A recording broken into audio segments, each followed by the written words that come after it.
Olá, eu quero saudar a todos que nos acompanham com a paz do Senhor Jesus. Nós estamos nos canais 126 da TVRO da Embratel, também no canal 85 da Sky Livre.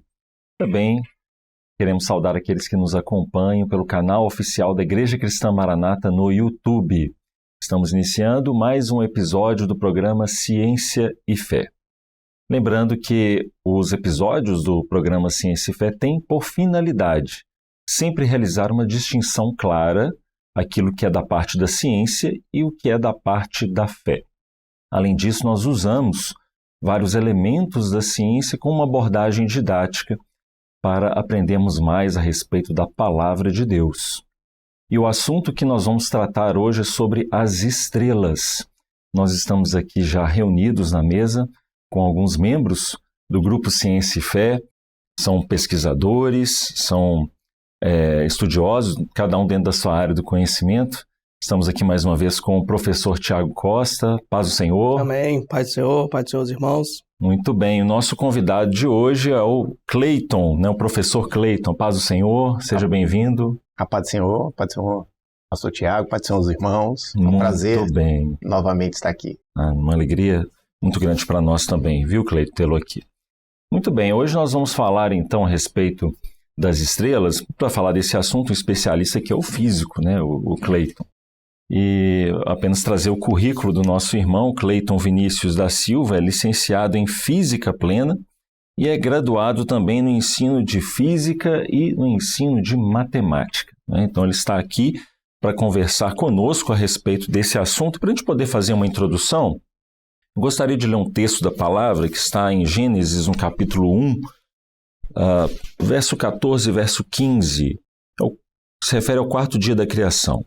E disse Deus: haja luminares na expansão dos céus, para haver separação entre o dia e a noite, e sejam eles para sinais e para tempos determinados, e para dias e anos, e sejam para luminares na expansão dos céus, para iluminar a terra. E assim foi. Muito bem.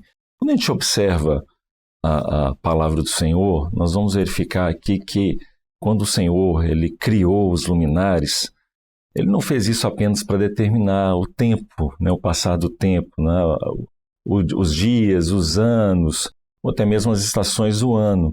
Mas nós verificamos, quando a gente faz um estudo mais profundo da palavra, que esses elementos da criação, eles servem, o Senhor vai utilizar esses elementos para mostrar ao homem o plano profético dele. E a gente tem um exemplo até mesmo do próprio nascimento do Senhor Jesus, a estrela no Oriente.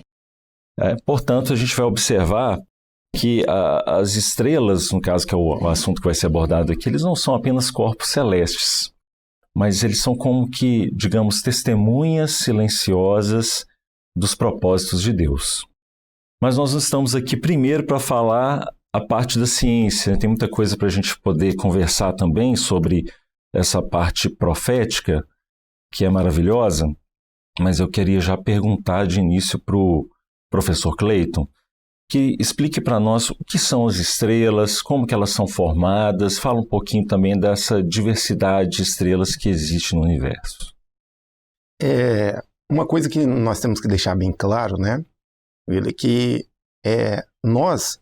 o nosso tempo, ele é muito curto. A vida do homem, comparado à grandeza de Deus e comparado ao universo, é muito ínfimo. Porque nós vemos o seguinte: tudo que nós vamos falar aqui são observações que nós vemos em determinados tempos de vida da estrela. Sim. Porque nós não conseguimos acompanhar desde a formação até o fim da vida de uma estrela. Então, nós vemos pedaços ao longo do tempo, ao longo da vida de várias estrelas, e há uma especulação de que a formação, de que a vida dela se originou dessa forma. Então, nós vemos assim, como que se dá início à estrela. Então, isso é uma forma que nós entendemos, que a ciência entende dessa forma, por observação e por especulação. Não é uma coisa definida, porque nós não temos como observar isso pelo nosso tempo de vida. Então nós vemos o seguinte, nós temos até um slide aqui para poder colocar para os irmãos terem uma noção de que nós chamamos isso daqui de um aglomerado. O que é? Uma poeira cósmica, onde há os elementos químicos ali, principalmente o hidrogênio, e há essa nebulosa que nós chamamos, para os irmãos terem uma noção, seria do tamanho da nosso sistema solar. Nosso sistema solar era composto, segundo a ciência, de todo um aglomerado de poeira, de hidrogênio, e devido à interação gravitacional, esses elementos começaram a se aglutinar, a se juntarem. Então nós sabemos, assim, pela física, que pressão é inversamente proporcional à temperatura.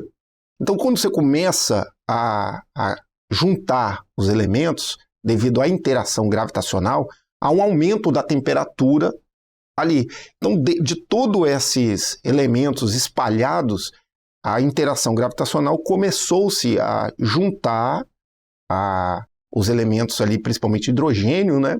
Então, aí eles juntando, com a força gravitacional, houve-se a fusão nuclear. Então, essa fusão nuclear, ela tem uma reação, que é a liberação de luz e calor. Daí, com a junção de vários desses elementos, se torna-se uma estrela. Só que nós temos o seguinte, né? Nós chamamos de equilíbrio hidrostático, que podemos dizer assim, um cabo de guerra ali. Por quê? Porque a força gravitacional quer juntar os elementos. E a fusão nuclear, ela quer espalhar. Então fica um equilíbrio hidrostático entre essas duas forças. Para quê? Para que haja aquele equilíbrio ali, dizendo que tem a luz, né, em forma que a energia é liberada em forma de luz e calor. Então a origem de uma estrela, por observação e por especulação, é dessa forma. Então as estrelas, elas se juntam devido à formação da estrela, é dessa forma que nós hoje, cientistas, entendemos que as estrelas são formadas. A ciência explica dessa forma. Então nós temos até um slide que mostra essas fases da estrela, desde quando ela sai da nebulosa, e ela vai gerar ali N estrelas. E é bom que se diga que o universo tem bilhões e bilhões e bilhões de estrelas, então cada um vai ter uma particularidade, né? E o Cleito pode até falar um pouco mais sobre isso aí, né? Que ele vai gerar praticamente 2 caminhos ali dessa formação estelar, né? Porque, como eu falei, nós temos assim uma questão que nós temos observação. Então nós trabalhamos hoje na questão da astronomia, da astrofísica, nós trabalhamos com a questão de especulativa. Como que nós fazemos? Nós pegamos uma foto do céu e olhamos pelos telescópios nós não conseguimos ver uma estrela nas determinadas fases dela. Nós olhamos uma, depois olhamos outra, como o pastor Tiago falou, existe bilhões de estrelas.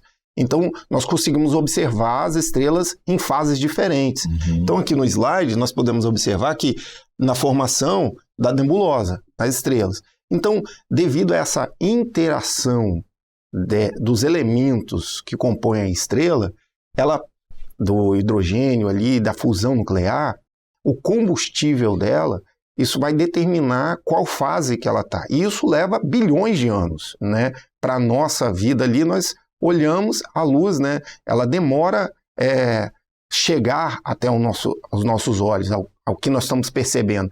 Então, o que nós estamos vendo hoje pode ser que a estrela nem exista mais. Então, nós podemos ver aqui que, por exemplo, a interação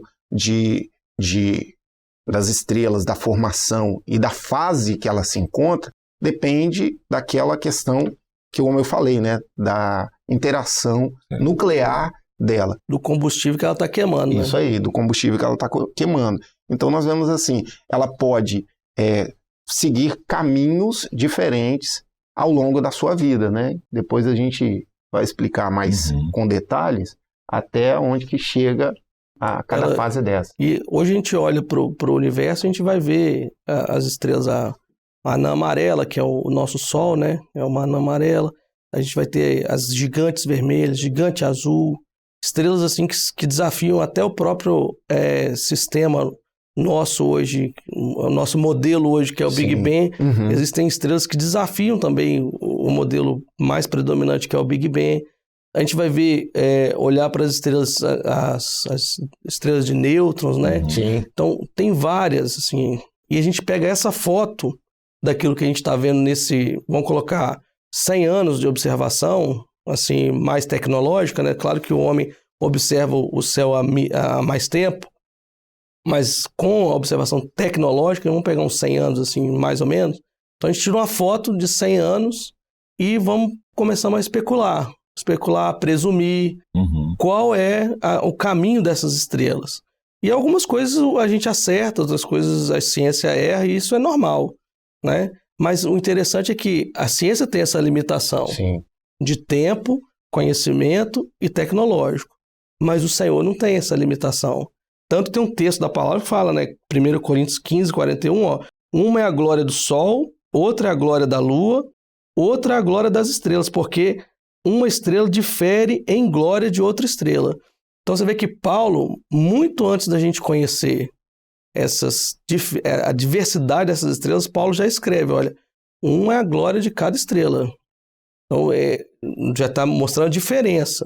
Que a olho nu, se nós olharmos a olho nu, vamos pensar, não, tudo igual. Tudo igual. Mas quando a gente olha com a parte tecnológica, a gente começa a ver as diferenças. Só que o Senhor já conhece essas diferenças e já falou com Paulo, ó, uma é a glória das estrelas, a glória do sol é outra, a glória da lua é outra. E mais ainda, em Salmos, ele fala assim, olha, e ele conta o número das estrelas, isso aqui é impossível da gente contar pela ciência. São bilhões de estrelas. E ele sabe o nome de todas elas. Ao longo da nossa história, a gente começava a botar nome nas estrelas.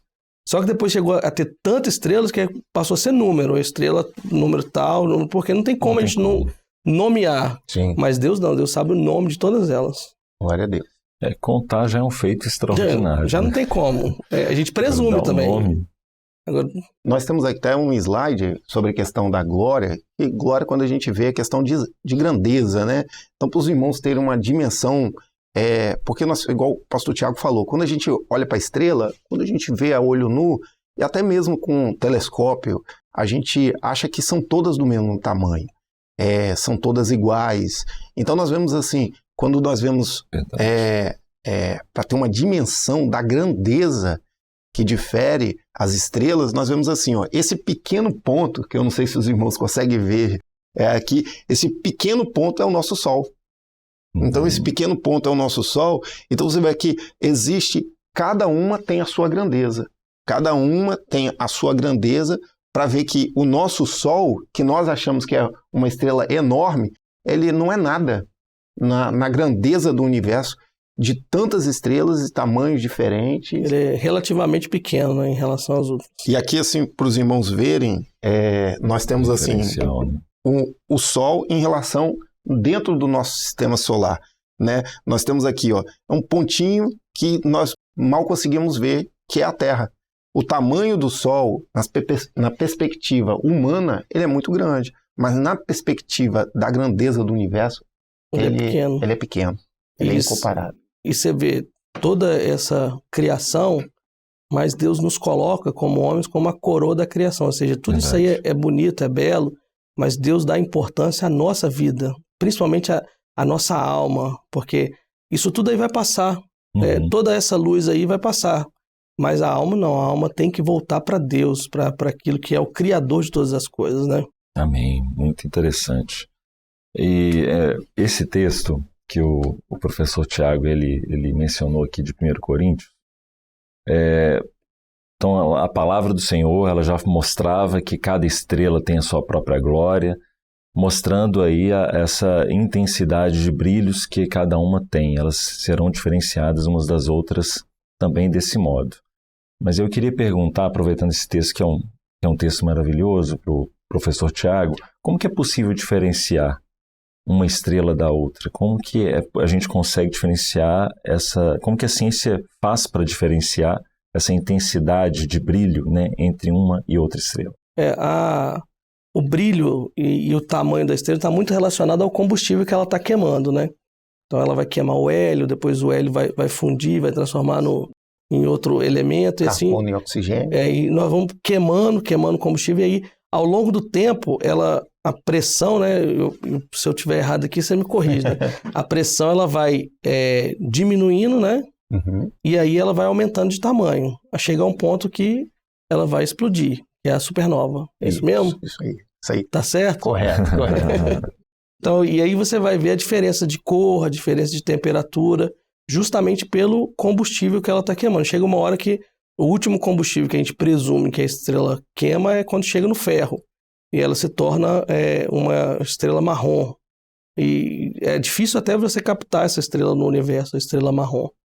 Mas as outras são mais fáceis por causa do brilho, da intensidade. Né? Uhum. Muito bem, antes de nós aprofundarmos um pouquinho aqui alguns aspectos proféticos da palavra, eu gostaria de convidar aqueles que estão nos assistindo pela TV Manaim, que acompanhem também o canal oficial da Igreja Cristã Maranata, há uma playlist do Ciência e Fé com diversos episódios que você pode acompanhar. Também convido a todos a acompanhar o Instagram do Grupo Ciência e Fé. Então, um QR Code nesse momento que está aí projetado, você pode posicionar a sua câmera e lá você terá acesso a diversos conteúdos produzidos pelo Grupo Ciência e Fé. Muito bem, quando a gente vai observar então a palavra, né, e nós vamos verificar eventos extraordinários que o nosso Deus ele fez em relação ao universo. Ele muda o curso do universo para executar o plano que ele tem para a vida do homem. E nós temos alguns exemplos na palavra, né, quando ele para o sol, né, nos dias de Josué, também quando ele faz com que o relógio ele retroceda, o tempo retroceda, né, como o relógio de Acás. Gostaria que o pastor Tiago fizesse algumas menções a respeito desses. Esses dois eventos aí, nós não conseguimos explicar cientificamente. Depois até o Cleito vai mostrar aqui como é a dinâmica desses movimentos, mas são feitos assim que cientificamente é impossível de nós explicarmos e de até nós entendermos. Então, meus irmãos, quando a gente vê essa operação de Deus no Velho Testamento, para nós termos uma ideia de como é esse movimento que gera movimento de rotação, eu vou pedir até para colocar um slide aqui para os irmãos entenderem como esse movimento é muito dinâmico. E é claro que essas aqui são representações, tá? Só de uma forma didática, para que os irmãos vejam como essa dinâmica é complexa no nosso universo.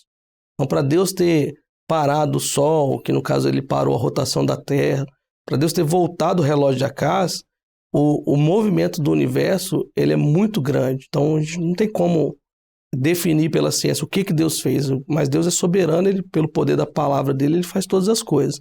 Esse aqui é o movimento de rotação. É esse movimento que gera os dias e a noite na nossa Terra, né?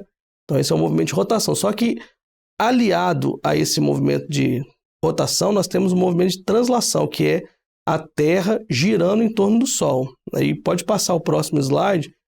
E aí agora nós estamos colocando aqui já dois movimentos. Olha, o da Terra em relação ao seu eixo, que gera os dias e as noites. O da Terra em relação ao Sol, que vai gerar as estações do ano. E ainda tem ali um terceiro corpo, que é a Lua girando em torno da Terra. Só aqui já seria bem complexo. Mas nós temos que entender que nós temos todo um sistema solar, que está tudo interligado. E aí nós temos aí a rotação do sistema solar. Olha como é que já quando a gente inclui alguns outros planetas, que já dá uma complexidade maior. Isso é interessante mostrar que há um estudo recente, por exemplo, que da teoria dos três corpos, depois a gente pode até falar um pouco mais disso num outro programa, mas se eu, por exemplo, mexer na órbita de Mercúrio, 1% para dentro ou para fora, isso pode trazer um transtorno catastrófico no sistema solar inteiro. Mexer na órbita de Netuno também, um pouco para dentro, um pouco para fora, gera um efeito catastrófico. Então, tudo isso aí é muito bem alinhado pelo Senhor. Todas as constantes, isso aqui é complexo, mas você vê a mão do Senhor que fez todas as coisas. E aqui nós estamos considerando que o Sol está parado. Sim. Só que o Sol também não está parado. Tem o movimento do Sol em relação ao centro da galáxia. E o próximo slide, essa também é uma representação que simula uma parte. É claro que isso é muito mais complexo. E o Sol ali já está girando em torno do centro da nossa galáxia. Então você vê que agora os planetas não estão mais naquela órbita paradinha em volta. Eles já têm um movimento mais complexo. E isso aí também não é tudo, né? O próximo vídeo, né, que é o vídeo 1, ele vai mostrar esse movimento em relação ao centro da galáxia, que a nossa galáxia tem um buraco negro supermassivo, né, no centro, Sagitários A, não é isso? E aí o Sol gira em torno desse centro da galáxia. Aqui também é uma representação, a nossa galáxia, a Via Láctea. Os irmãos vão ver que daqui a pouco vai aparecer o Sol aqui, olha, e nesse giro, ali já está a parte do Sol ali na parte interna, e esse giro em torno do centro da galáxia. Olha como que é um movimento extremamente complexo. Incrível. Extremamente complexo, mas é extremamente simples para o Senhor. Para nosso entendimento e para nossa humanidade, para nossa ciência, para nossa forma de pensar, isso é muito complexo. A gente não consegue prever todos esses movimentos. Mas, para Deus, isso é tão simples que Ele, com a palavra dele, Ele fez o Sol parar, Ele fez a Terra voltar para trás, sem que haja nenhum dano catastrófico. E é isso que o pastor Cleito vai explicar, por exemplo, agora. E os irmãos vão ver que parar a Terra é um efeito em cascata, né, em cadeia, catastrófico. Seria o fim da vida, né, na Terra. Mas o nosso Deus, ele é maravilhoso. Se nós formos levar em conta o raio da Terra, a sua velocidade angular e a massa, nós podemos fazer um cálculo simples. Nós calculamos que a energia cinética de rotação da Terra ela é 2,14 vezes 10 a 30 quilojoules. Então, nós vemos assim, que quando nós comparamos, só para os irmãos terem uma noção, que se nós tivéssemos que fazer parar a Terra, o ser humano precisaria dessa energia para fazer com que a Terra parasse. Então, só para efeito de comparação, para que os irmãos tenham assim, uma dimensão do tanto de energia, em 2019, o total de energia gasta mundial foi 6,13 vezes 10 elevado a 20 joules. Então, nós vemos assim, que é aproximadamente 4 vezes maior do que a energia necessária para parar. E aí, nós vemos assim, que mesmo a energia total gasta pelo ser humano, não chega à condição necessária para parar. E aí, fora que nós temos algumas leis físicas, né, que é a lei da inércia. Então, se um corpo que está em movimento, ele tende a continuar em movimento, desde que uma força contrária não haja sobre ele. Mas se uma força contrária seja de aspecto humano, mas seja aspecto do Senhor, parasse a Terra, imagina, haveria tsunamis, terremotos, maremotos, e como o pastor Tiago falou, acabaria a vida na Terra. E isso nós estamos comparando somente a Terra. Imagina em todo o universo. Então nós vemos que a grandeza de Deus e o poder de Deus se manifestar na vida de um servo que orou e ele parou o universo. Nós vemos assim que houve uma parada do universo inteiro em favor de um homem que orou ao Senhor e o Senhor atendeu a sua oração. O Senhor atende a nossa oração, né? O Senhor não há limites para o Senhor operar na nossa vida. Exatamente. Quando o servo do Senhor ora e coloca a sua vida diante do Senhor, Deus ele move todas as coisas, move a eternidade para que o servo do Senhor receba uma bênção. Não é impossível, né? Nada Maravilha. É impossível ao Senhor, né? Maravilha.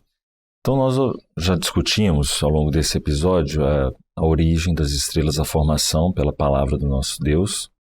Falamos da comparação da intensidade de brilho entre as estrelas, mas é interessante também nós entendermos, professor Cleiton, como que vai acontecer, porque em algum determinado momento esse brilho da luz das estrelas vai se encerrar. Como que acontece esse processo? Esse processo de cessamento da luz, né? Vamos dizer, entre aspas, a morte das estrelas. Eu vou pedir aqui para colocar o slide 2, para que nós possamos assim voltar no ciclo de vida, porque a estrela é um corpo celeste e nós sabemos que eterno é só o nosso Deus e ela vai ter um fim. Então nós vemos o seguinte, nós falamos no início sobre a questão da formação e, como eu havia falado antes, a estrela, o combustível principal dela é o hidrogênio. Então, do combustível que é principal, um dia ele acaba, porque nós falamos que ele vai se consumindo ali e ele vai acabar. Quando as interações vão se acabando, ela começa a queimar outros tipos de elementos. Então, devido à queima desse combustível, ele começa a queimar hélio. Então, começou a queimar hélio, ela começa a se condensar a massa dela, então ela se torna uma estrela extremamente massiva, porque elementos mais pesados vão se aglutinar ali e começar a queima para que ela continue a subsistir, né? Então nós temos assim 2 tipos de caminho, que é o fim que ela leva, né? Hoje a ciência ela entende que devido à queima desses combustíveis, ela leva a um determinado fim. Para nós resumirmos aqui, nós podemos ver que se ela seguir o caminho para terminar numa anã branca, como até o pastor Tiago fez referência, nós assim, chega um determinado momento que ela começa a queimar o hidrogênio, depois ela começa a queimar o hélio, e ali a formação de carbono, de oxigênio, então ela começa a se expandir, por isso que nós vemos estrelas muito grandes, e aí ela começa a sair, nessa parte, ela começa a sair toda aquela camada externa e sobra simplesmente o núcleo dela, que nós chamamos de anã branca, que é um núcleo sem brilho, né? É uma estrela extremamente pesada e conforme ela vai queimando em outro caminho, nós podemos ver assim, um surgimento que ela queima tanto combustível que ela dá uma supernova, que é uma explosão. Ela explode, né? E é um brilho intenso que é visto até mesmo a olho nu, né? Sim. Você consegue ver um brilho de uma supernova, mas são fenômenos que nós não conseguimos, são raros de detectar, são fenômenos bem raros, porque a observação leva anos, esse fenômeno aqui leva anos. Então hoje nós, cientificamente, nós vemos o fim das estrelas conforme o combustível. O combustível vai acabando e ela vai extinguindo a sua vida. Para demonstrar aquilo que a gente estuda nos seminários, né? Essa luz que foi criada lá no primeiro dia, a luz Or, ela tem fim. Ela tem um início, tem fim, tudo nesse universo tem um fim. E a gente, como o Cleito falou, esse fenômeno é raro da gente conseguir captar. Ele é frequente no universo por conta da quantidade de estrelas, mas para a gente ver, para a gente captar, é muito difícil, porque você tem que apontar um telescópio durante aproximadamente 2, 3 anos para um lugar só para você pegar essa explosão. A gente tem até um vídeo que mostra algumas dessas supernovas que alguns telescópios captaram. Alguns telescópios captaram, assim, até de forma acidental. Esse aqui é uma representação, tá, de como essas estrelas elas explodem e aí geram essas nebulosas. Aí são 2 estrelas que colidem, né, também é uma possibilidade, e gera a supernova, né, que é essa explosão. Isso tudo é uma representação gráfica, tá? Isso aí também é uma representação gráfica. E nós vamos ver daqui a pouco, à medida que o vídeo vai adiantando, ele vai mostrar explosões reais de supernova. Mas é o que eu disse, para você captar, é um período muito grande do telescópio apontando para um lugar só. Lugar, né? Porque é 3 anos, assim, que essa explosão que a gente está vendo muito rápida, ela acontece durante 3 anos. Ela expande, depois volta, são 3 anos de observação para você conseguir ver realmente uma estrela explodindo em supernova. Esse aí, por exemplo, já é um vídeo real, tá vendo lá? Ó? O vídeo está voltando e adiantando para mostrar. Aquela explosãozinha que está mostrando em 1 segundo, esse brilho, na verdade, são 3 anos de observação. Esse aqui também já é uma imagem do telescópio Hubble, onde ele vai pegar lá no fundo lá desse aglomerado uma explosão de supernova. Mas eu volto a dizer, a gente vê rapidinho, quer ver? Vai mostrar e vai ser muito rápido essa explosão aí, ó. Tá mostrando várias vezes, não é que ela explode várias vezes, ela explode uma vez só, mas tá mostrando várias vezes, mas isso aí, ó, essa explosão são 3 anos de observação. Então a gente vê algumas supernovas e são, assim, difíceis de captar por conta disso, pela dificuldade, né? Observadas, né? Pela dificuldade tecnológica mesmo. Você mostrar isso ali, tá mostrando 2015, 16, 17, foi a observação desse fenômeno aí pelo telescópio Hubble. Ali outra, lá em cima, lá vai explodir uma outra supernova, ó. Repara que o brilho é tão intenso que chega a ser comparado ao centro da galáxia, aqui embaixo. Então lá é a supernova. Novamente, são 3, 4 anos de observação. Ela aí já é aproximada, né? E o interessante é que isso tudo tem fim. Faz parte da obra criadora. A obra criadora tem um início e tem fim. Início e fim. Mas nós temos... Mas o Senhor Jesus, né? A luz Foz. Né? A luz Foz, que é o Senhor Jesus, ela é de eternidade a eternidade. Né? Ela não tem fim. Essa luz que veio da eternidade, que é o Senhor Jesus, ela nunca terá fim. Ela, nesse tempo nosso, ela passa pelo tempo do homem, né, e leva o homem para a eternidade. Sim. Aquele que vai para a eternidade com o Senhor Jesus, ela nunca terá fim. Inclusive, até o texto de Apocalipse fala que a cidade não precisa de sol, que ela é iluminada pelo poder do Senhor, pela luz do Cordeiro. Mas é para aqueles que rejeitam, um dia a porta da graça vai se fechar, né? Mas para aqueles que aceitam o sacrifício de Jesus, essa luz ela é eterna, essa luz nunca terá fim. Jesus, eu sou a luz do mundo, né? Apenas lendo esse texto, né, mencionado aqui pelo professor Tiago, Apocalipse 21, 23, e a cidade não necessita de sol nem de lua para que nela resplandeçam, porque a glória de Deus a tem alumiado, e o Cordeiro é a sua lâmpada. Glória a Deus. É a luz Foz que nós tivemos a oportunidade, né, pela misericórdia do Senhor, de conhecer, né, a sua revelação, aquilo que nos faz entender os mistérios da obra redentora de Deus. E isso é importante a gente salientar. Você vê que a nossa razão, a nossa ciência, ela tem limites e ela não consegue alcançar nem aquilo que é do universo criador, muito menos alcançar aquilo que é do universo redentor. O universo redentor a gente só alcança pela revelação do Espírito Santo, pela ação do Espírito Santo e pela essa luz, né, que um dia abriu os nossos olhos espirituais, que é a luz do Senhor Jesus. Que jamais cessa de brilhar. Jamais cessa. Muito bem, nós chegamos ao fim, né, desse episódio, o nosso tempo se esgotou. Gostaria de agradecer a participação do professor Cleiton. A paz do Senhor, seja sempre bem-vindo. Paz do Senhor, eu que agradeço. A paz do Senhor, professor Tiago, até a próxima. Paz do Senhor. Quero despedir também aqui de todos que nos acompanharam pela TV Manaim, pelo canal oficial da Igreja Cristã Maranata no YouTube, e até nosso próximo episódio do programa Ciência e Fé. Até lá, a todos a paz do Senhor Jesus.